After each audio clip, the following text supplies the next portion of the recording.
This is by far the greatest argument in favor of LeBron in the GOAT debate. The man has simply sustained excellence for longer than Mike did. And although the numbers are just a vehicle to greatness, there has got to be a point where the numbers are just too glaring to ignore. LeBron's numbers are getting to that point. But some fans will argue that there were other players that were still really good this late in their career. You mean like Kareem, or Kobe, or Karl Malone? They weren't even close. LeBron's already the only player to be a part of the 30K, 10K, 10K club. Aside from a freak injury, he'll undoubtedly break Kareem's scoring record. He'll probably play the most seasons in an NBA career. He already has the record for most All-NBA selections, and he's still adding to what is probably the longest career highlight reel with moments like this. If LeBron is still doing this in a couple years, while still putting up All-NBA numbers, I really think it's going to be difficult to say that he's not the greatest player ever. You know what?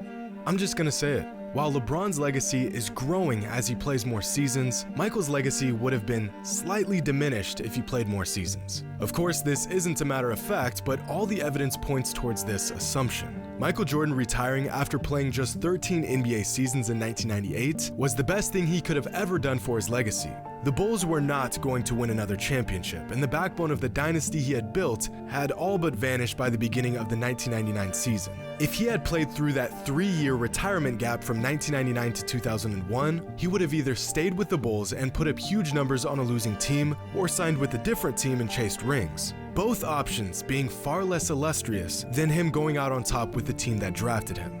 Michael's career was the perfect storm. He was drafted by a franchise that was ready and willing to build around him. He was on a roster that suited his skill sets extremely well, and he and the Bulls peaked right as the dominant teams from the 80s and early 90s like the Lakers, Celtics, and Pistons began to fade away. You could not have written a better career if you tried.